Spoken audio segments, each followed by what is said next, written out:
A woman who has circumnavigated the world, an athlete half of her life, and an artist who believes in creating art that promotes sustainability. Elena Brambilla is certainly more than what meets the eye. Get to know more about her journey in this episode and listen as we talk about discipline and attention to details as tools to get better in your craft, drawing inspiration and color patterns from places and different cultures, art as a way to promote awareness to care for the environment, the cycle of learning and teaching what you've learned, why detailing your work isn't scary, and embracing imperfections in your art by knowing what's good for you. If you want to be part of the conversation, then send in your questions and topics you want us to cover to hello@etcherlab.com. February is just around the corner, and what better way to celebrate the love month than writing love letters? Yes, you got it right. This love month, we are celebrating with our community by reading your art love letters here on the podcast. So in the spirit of love and sharing, head on over to etcherlab.com/artloveletter and submit your messages to your favorite artist. We are so excited and can't wait to read all of them. Hey, this is Jessie from Etcher. We believe in your power to create, so we invited artists from all around the globe to inspire you to keep on creating. Join us in this journey and let's celebrate creativity. This is Make More Art, the podcast.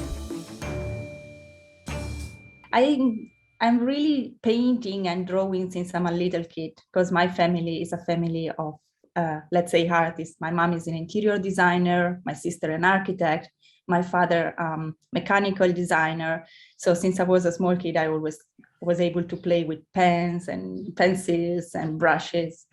And this has been my big passion for years. But then I started professional athletics. So I've become a professional athlete for 17 years.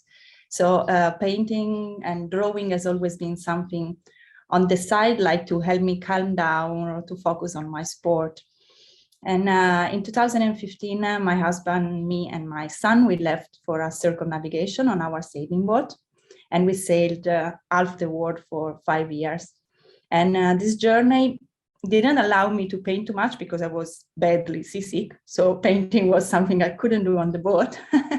But it helped me to get more in contact with nature, in the meaning that I met, I had the chance to see places that usually I would have not been able to see. So the flora, the fauna, and on the way I also became a scuba diving instructor. So I could, watch also the underwater life, which is not for everybody or not everybody can see. And I simply fell in love even more with nature.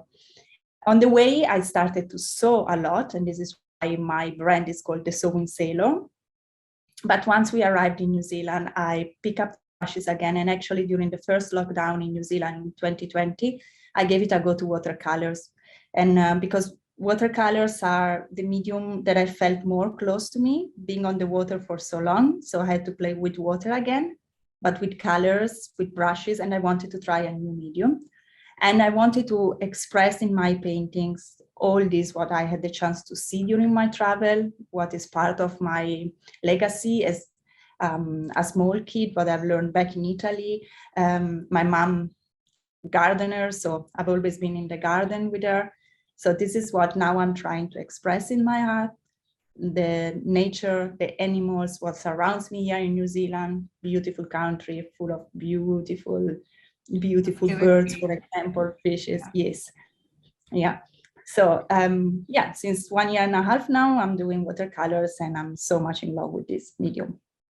Wow, a year and a half. And looking at your works, I was just fascinated by how detailed they are. And just hearing your story, Elena, growing up in a family of artists, of creatives, but different genre, but at the same time an athlete, which is wow. So I'm so mind blown because this is the first time I think I've met like an artist, an athlete for 17 years, and it's high jump, right? I think Yes. I've read.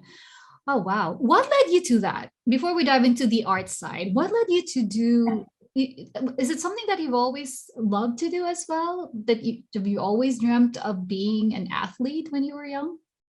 No, to be honest, nobody in my family was an athlete or anything connected to sport. But yeah, I started to do a competition in the school in high jump. I was good, so I've been in contact from my first club back in Italy, and then I said, okay, let's give it a go, and then it just everything rolled. I was good, I loved it, I enjoyed it, and then it became my work. Mm-hmm. I have a quick question because I know for athletes like that requires training and discipline. How much of that training and experience that you've had being an athlete for 17 years influence with now the passion that you're pursuing, which is art, specifically watercolor? Yeah, I think this is my progress in watercolor is due to my career in sport, in the meaning that I read from many artists. When I started, I just took podcasts or listen to podcasts or watch other artists and listen what they had to teach me. And they were all saying to get better, you have to train. So even only 10 minutes daily, but you have to practice. And this came for me just like, okay, I did it for 17 years in the sport. Why should I not do it now with my heart? And I think, as you said, this discipline is what brought me to get better fast. I still have to improve a lot for sure, but the fact of training every single day and pay attention to the details, just like when I was an athlete, makes me feel this is my new normality, this is my normality, and this is what I like.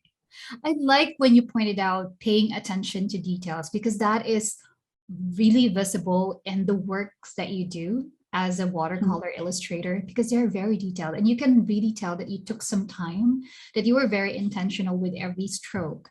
And like what you said, as an athlete for 17 years, that is something that you also considered and paid attention to, the details. Now, talking about traveling around the world, I'm interested to know what led you to that decision. It's something that I think a lot of people like have been dreaming of, like to travel. And right now, especially with the pandemic, it's kind of hard to go around, to travel and to different places. But you did for 5 years, which is amazing. So take me through that decision making and what was like the reason behind that decision to travel to your sailboat for 5 years with the entire family? So traveling has been always part of my life because being a professional athlete, I've been traveling since I was 14. Uh-huh. And so being away from the family was something that for sure I miss my family, but it's something part of me. And I love meeting new culture, meeting people, and just discovering the world we are living in. I don't believe in sitting in my home and I know everything. I believe in go out and explore. But a big reason was also that my husband and me, we decided to perform a circumnavigation with the scope to help people around the world. So we grounded a no-profit association and we sailed around the world and mainly in third world countries where we donated prosthetic leg for free to people who were amputee and had no chance to buy a prosthetic leg. So this was the big motivation we had behind this travel, helping, and that's what we did for 5 years. That was amazing. And I'm sure a lot of people have really benefited from that travel that you did. And you said it was through a nonprofit organization and you were giving away prosthetic legs, which a lot of people, especially in third world countries, it's very expensive to get one. And some do not even have access to that, technology to create prosthetic legs. That's just amazing. How many countries have you visited, if you have that top of your mind? To be honest, I don't know. I don't know. I didn't count them. I don't know, but we started in Europe and we sailed till New Zealand, passing through so Europe, Africa, Caribbean, Central America, and all the Pacific islands. So yes, so many. Wow. Are you the type of traveler who will pick something from the different places that you've been, or more of you like who will journal? Some artists would, draw and paint some of the places that they've been. Or what type of traveler are you, Elena? Okay. So if we talk about my art, what I picked up for sure, it's the love for colors. So my heart is full of colors. I tend to reproduce natural colors. So I'm not talking about fluorescence or other things, but when you watch nature, there are so beautiful greens and red and pinks. And I love to reproduce these colors. And for sure, my first painting, for example, was a series of tropical plants. Mm-hmm. And they reminded me so much on the Caribbean and in Tahiti. So what I do, I just take the memories or something which really capture my attention during my travels. And I love to just put it on paper. So part is yeah. Go ahead. Now, part of my paintings is my childhood back home, and a lot is what I now visit here in New Zealand, what I see every day in New Zealand. Yes. New Zealand is I've never been, but I have friends who are staying in New Zealand, and when they take photos, when they go outdoors or hike or just stay, do a picnic with family, everything looks like a painting from the photo. I was like, this is a perfect place to really go out and do plein air and to do watercolor illustration. Now, I believe it's safe to say that the works that we're seeing, those that you have published and those that are on your Etsy shop, are a reflection of your travels. Yes. Is that right? Okay. Yes, and your advocacy for the environment, especially the ocean, where did that come from?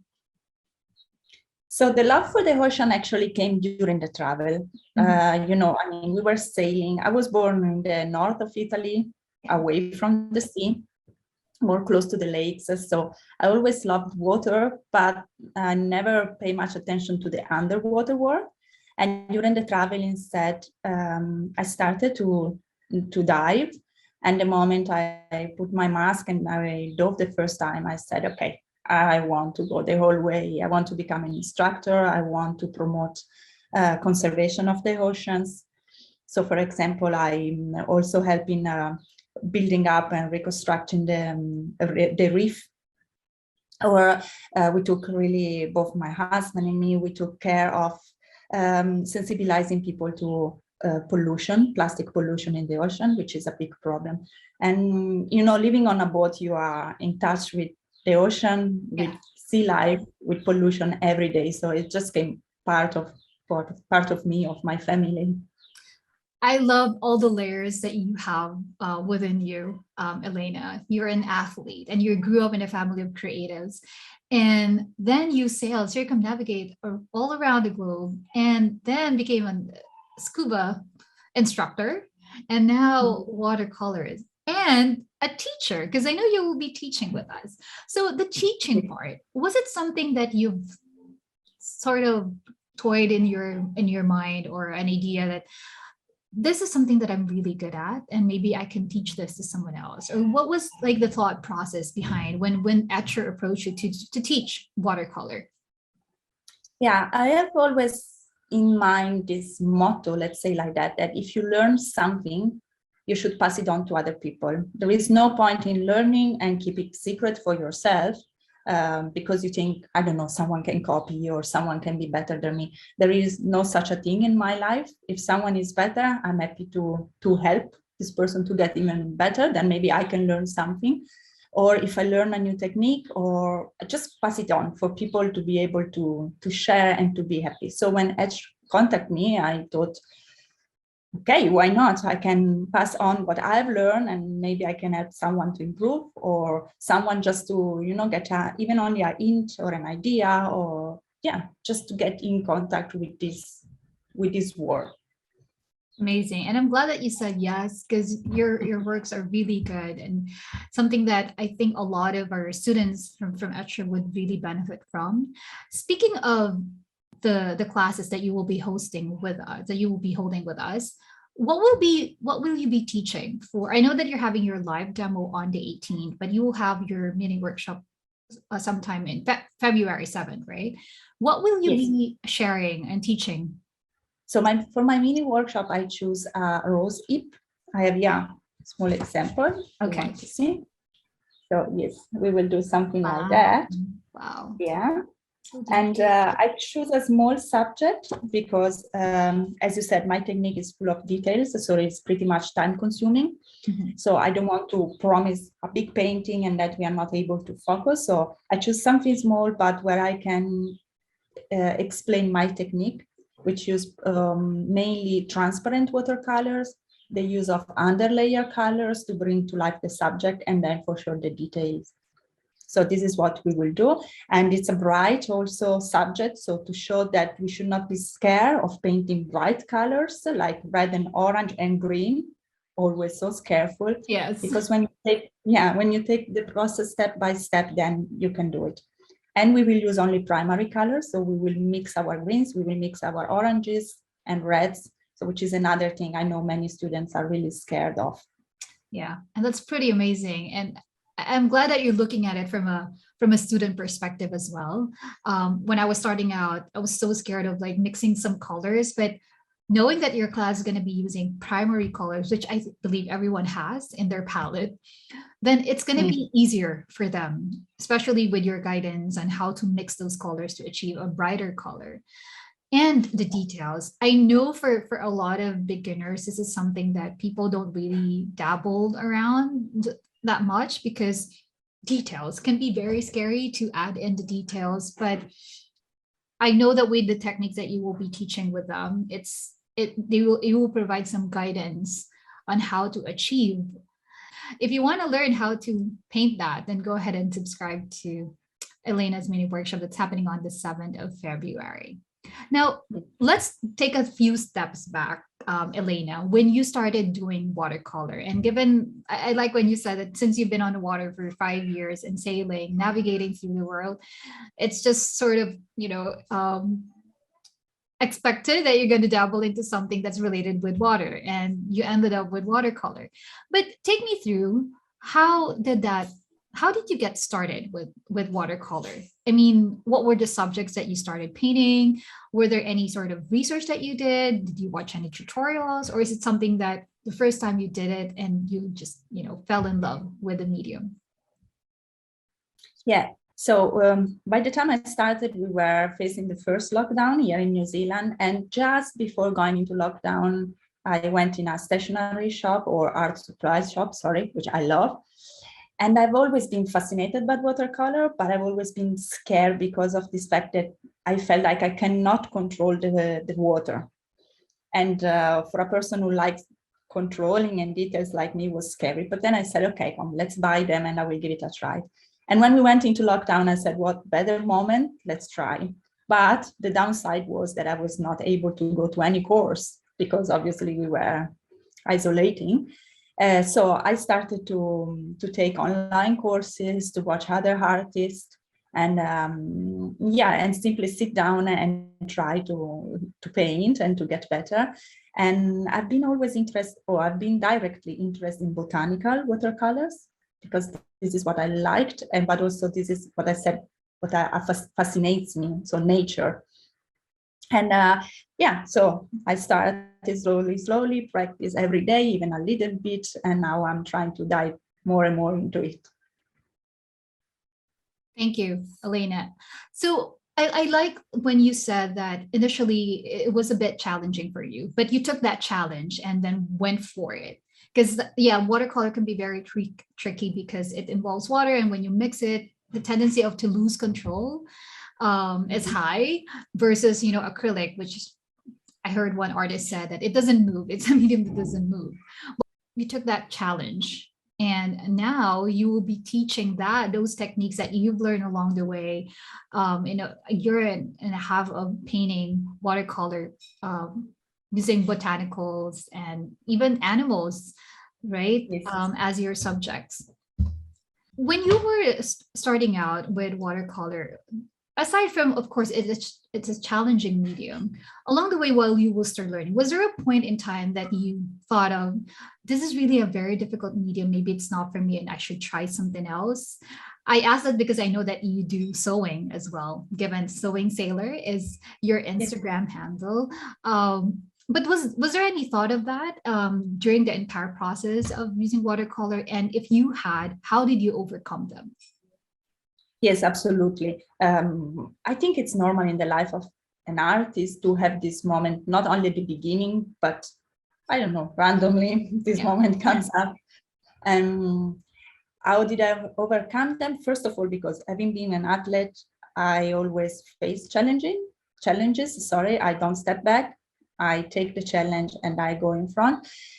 And on the second side, I like to challenge myself. So I don't like to get to a level that I feel confident.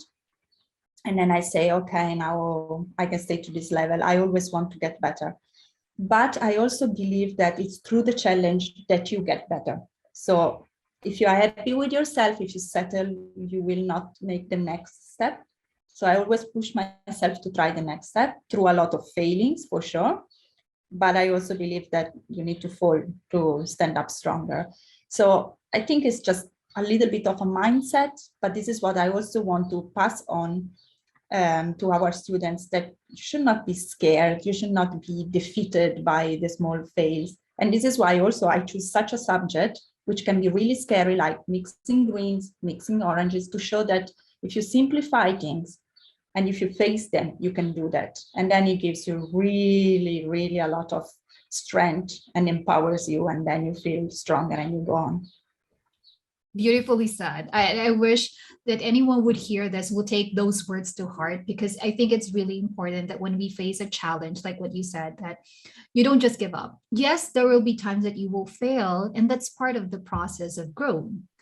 And I just love how we were discussing this and the things that you tried and you're still doing right now. I mean, being an athlete and then traveling around, that was, I would assume that for those 5 years that wasn't like very seamless. I'm sure there were bumps along the way, but you being having that training were be able to get around those challenges. And then sewing, let's talk about that a little bit. How did you become interested in sewing, and is it something that you still do to this day? Yes, as I said, my mom is an interior designer, so she has always something to do with fabrics. She had a lot of fabrics in her, she had an interior design shop. So I was grown between fabrics and wool and cotton, and I picked this up from her for sure, and she taught me a lot. And I love to create. I simply love to create and to see, like, from a scrap of fabric, you can do a kilt or whatever. So my biggest dream as a kid was to have all my art supplies and my own sewing machine. Okay. And at the beginning, I bought myself a small one, and then I got a big one as a present. I brought it to the boat, and I collect fabrics from all over the world, and I always sew. So, wow. Yes, yeah, it's something also from my youth, my family. I love that story, because it proves that, you know, the influences that we had as a kid, that something that we can definitely absorb, and maybe something that you will stop doing when you're, you know, when life happens, but eventually it will catch up with you. And in your case, growing up in a creative and artistic family, your siblings and your parents with different genres of creativity, but you managed to pull them all together and even break away from it by being an athlete. So there's just, like what I said, so many layers in your character, in your values as an artist and as an athlete, that I'm sure anyone who's listening to this episode, they will definitely pick up a lot from everything that you have shared so far. In all of your travels, what will be the biggest lessons, I would say, or biggest takeaway from all the journeys that you've done, traveling across the world? Yes, so I would say there are two. The first one is to be thankful, because we are too often forgetting what we have, what we see, where we are living, and the big luck that we have. And traveling in third world countries and seeing really difficult situations, we learn to appreciate even more what we have. And the second one is to never give up, for sure. And this is part of my athletic stories, but also my personal family story, my husband's story, and the travel. You know, as you said, we had many ups and downs or difficult situations during the travel, but we never stepped back. And this is what brought us not only in front, but also to be stronger, to be more self-confident. And this is what I do in everything, in my art, in everything. Just go for it and go on and trust in yourself. Thank you, Elena. I think one of the things that I picked up was that given the training that you've had as well from the past, there is this tendency for others who to aim for perfection. But from what I'm hearing from you earlier, that it's never perfect. It will never be, but that's part of your growth. So can you share a little bit more about that as an insight to anyone who's trying out any form or genre of art or creativity, who probably is thinking that I will never be good enough, no matter how many trainings or how many sessions or workshops I do, I will never be a good enough artist. What will be a piece of advice that you can give to anyone who has thought something like that? Yeah, this is actually my biggest problem, because I always say, oh, it's not good enough. But I've learned during these years that there is no perfection, or what does it mean, perfection? What is perfect for me? Maybe it's not perfect for you, or maybe it's not perfect for another person.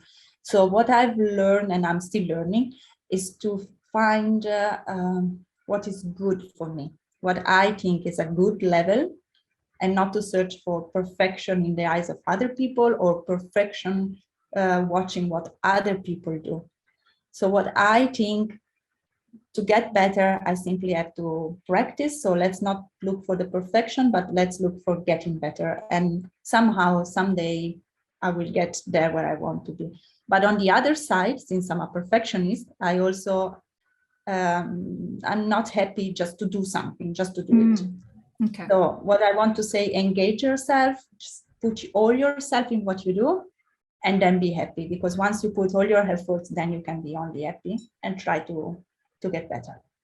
Amazing and really good advice. And thank you for also sharing us the vulnerability that you are still in a work in progress, because it can be based on from the training that you've had. There's this tendency to really aim for something to be really, really good and almost perfect. But like what you said, it's never about perfection, but it's about growth and aiming to be better. Now, one other thing that I also learned about you, Elena, is that your works, those that are published on Etsy, they're handmade and made from recycled papers, which is, wow, talking about advocacy to Mother Earth and to the environment, that translates to even to your merchandise and your products. So can you share a little bit more about that, how that came to be, and any words of inspiration for anyone who would like to start also making their art and sharing their advocacy with the world? Yes. So since I was a child and I painted, I always dreamt to use my paintings for stationery, because I love stationery, fabrics, houseware, homeware. And when I opened my shop, when I started my paintings, I thought, okay, but what do I want to do? There is so much on the market. In which direction do I want to go? And as I said, I've been really personally touched by pollution, ocean pollution, but also pollution on Earth. And I thought, okay, I want to do a stationery which is a replica of the nature, but then it has also to be responsible and through the nature. So I choose only products or paper, which is 100% recycled and recyclable. Packaging materials which are biodegradable or recyclable, and I do everything by hand, so by myself. So every product, notebooks, notepads, or whatever I have in my shop, I do it by myself, because I believe that every product has a soul. And when a customer buys one of my products, it feels like I put my soul, I put my love in what I'm doing. I'm respecting nature, I'm respecting my customers, so they buy something which is really unique and really special for themselves, for the planet, for everybody. Wow, that's beautiful. And I know that a lot of artists echoes with your sentiment about making their art, but at the same time making sure that it not only benefits the environment, but also having a piece of yourself and then extending it to someone who will purchase the product or the merchandise. And I was just looking at browsing through your products, and they look so beautiful. And I was just surprised that everything was handmade. Even I would assume the sewing of the notebooks, everything Yes. is handmade. Wow. So when you get a piece of Elena's notebook stickers and everything in her shop, you're getting a piece of her as well because she put her heart and soul into them. Elena, it's been amazing chatting with you, and I learned so much. I hope that this episode will inspire others to also take a look at our environment and appreciate not just the beauty, but also look at the problems that we have, which are really affecting the way we live. And if anyone could really put on the responsible hat and have that awareness of what it is that we can do. Maybe just a final word from you about that advocacy as well, and how we can use our passion as well to raise that awareness. Yes, I really believe that if every and each of us puts just a little bit of his day or of his life into making our world more sustainable and into teaching other one what sustainability is, then we will make it. We will make it out of this period of this situation, and we will have our planet. Yeah. And in any way, it can be art, it can be recycling, it can be in any way, but just if every one of us does just a little bit, all the drops will make the full ocean.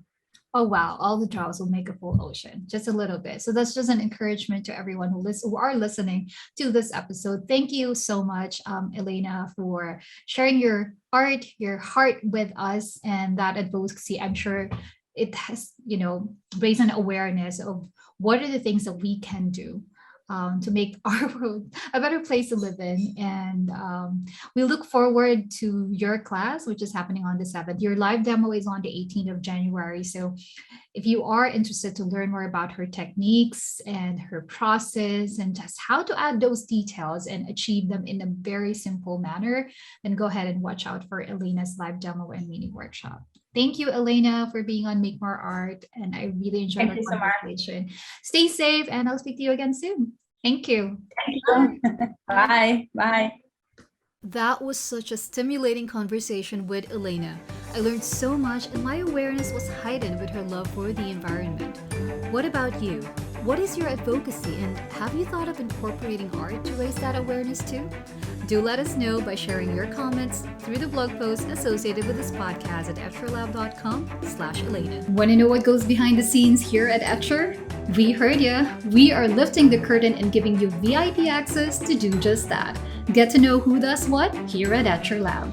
So joining me for the Etcher Team Spotlight is our content officer here at Etcher.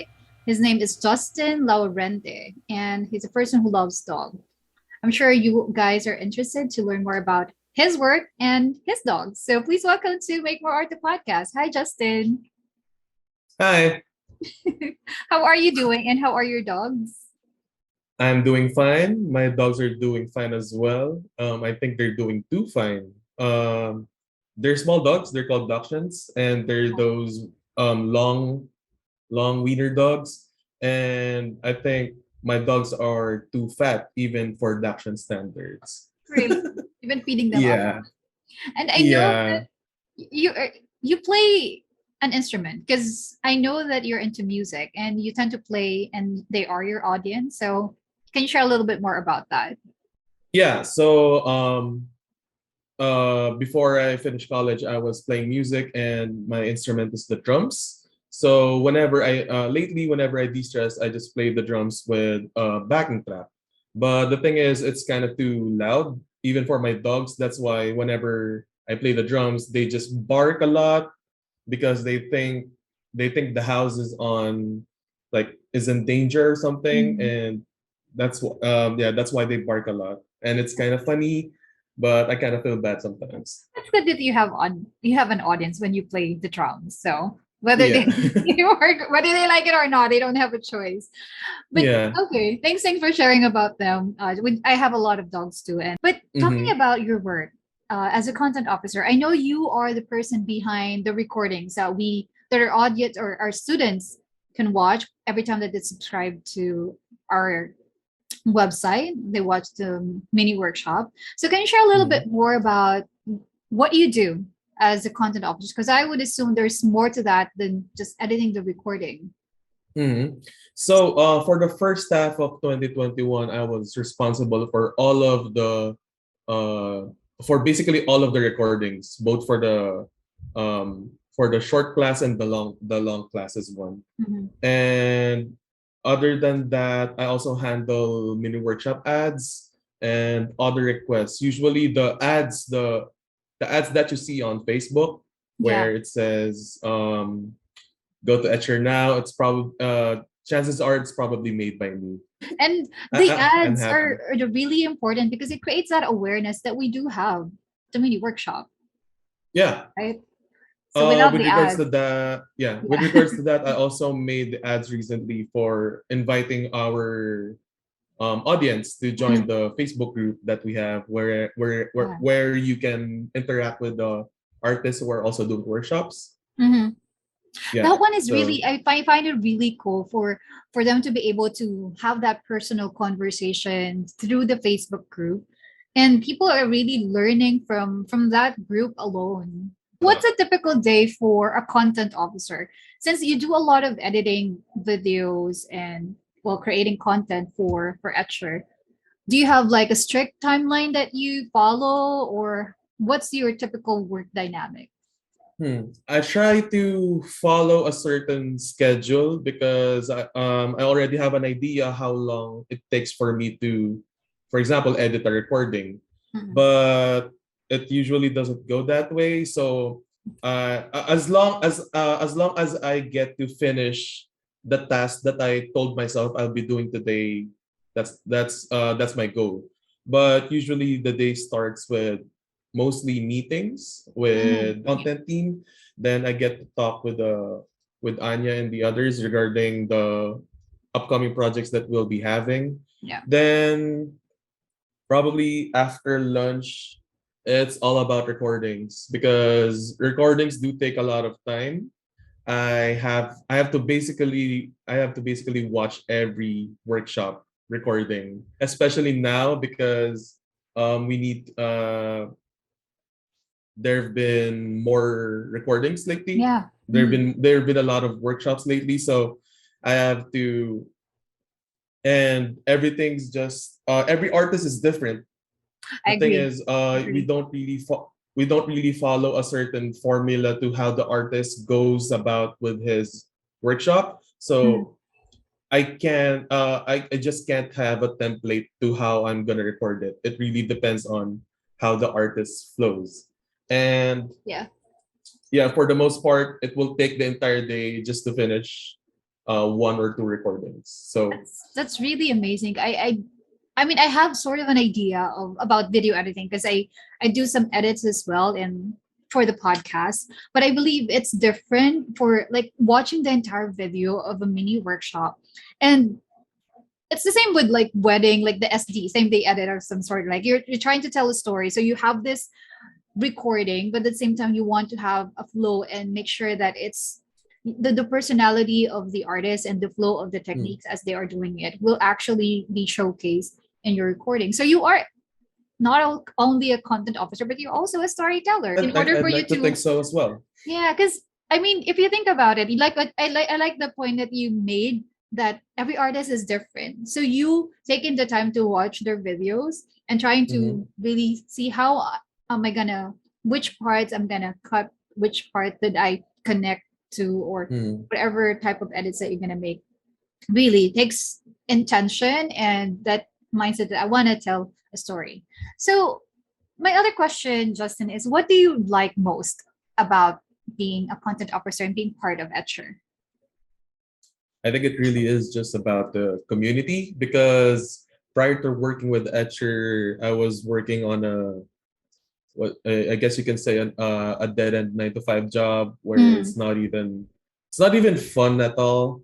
Like mm, it's just go to work, do your thing, then go home. There's nothing really like substantial about it. But ever since I started working with Etcher, everyone is just very friendly. Like the first few months I was with Etcher, I was actually scared because it feels so surreal to be working with all of these talented people while at the same time it's not toxic.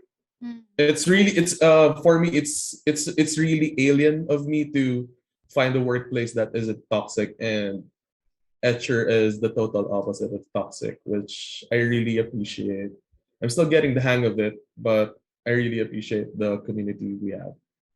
Yeah, likewise. I love being part of the team because everyone, yeah, absolutely so kind, generous, creative, and talented. And you can really learn. Like just talking to you right now, I'm learning so much about what you do as a content officer. So, few steps back, how did you end up, by the way? And when were you hired? Because I was hired during the pandemic, so I'm a Mhm. pandemic hire. What about you? Also a pandemic hire. Oh, okay. I started January 2021, towards the end of January, and I was just looking for a work because I left my previous job because Mm. it was very toxic. My job prior to this was I was basically the company's entire marketing team, and Oh wow. they were relying everything on me, and I just can't do that. Yeah. Yeah. So I was just looking. Initially, I was just looking for a part-time job because I didn't want to stress myself out that much. But then uh, I saw this listing, and it says, I think it said it was flexi time. And task was actually, I was supposed to be only a graphic designer creating ads. But when I entered, I started doing more video recordings because I think they saw my potential in there. Yeah. That's why they dedicated all of my working time towards video editing. They really saw So that potential, and it really translates with the type of recordings that we can see with our mini workshops and with the ads. Another question, I guess, that I like to ask you, Justin, are you doing any form of art? I know you love music, but when and you've been doing the marketing from your previous company, so I would assume that includes, of course, any type of art. But what about traditional art? Have you yeah, so tried since you've been watching the mini workshop? okay, so here's the thing. Um, I actually graduated with an arts degree, Oh and wow. truth be Mood. told, Yeah. I don't draw. Really? I don't paint. I don't do any type of that. I tried sketching once. Yeah. My best one is probably doing an anime character the way a Anime fifth character. grader the way a fifth grader does it. Like it's really bad. Like so You're I messing can't with really me. You graduated with an art degree. yeah, but the thing is I was majoring more on video production and photography. Ah, I see. So So it's yeah, a different art genre altogether. it's a Yeah, different medium. So yeah. Different medium. I was more into photography, then eventually I ventured into videography. So But but yeah. if we're talking about traditional art, no, But you I don't. haven't tried any of the recently.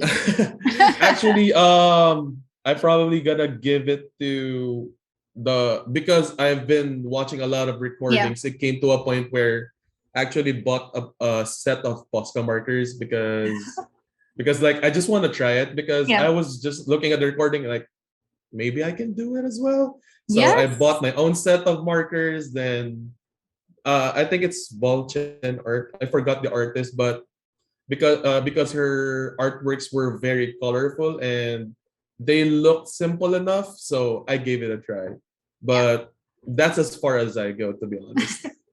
But you found your niche in edit and video editing. So I think that's really the type of medium that you really would want to pursue further. Mm, Justin, thank you so much for being on the show and for thank you. sharing about your dogs and your job.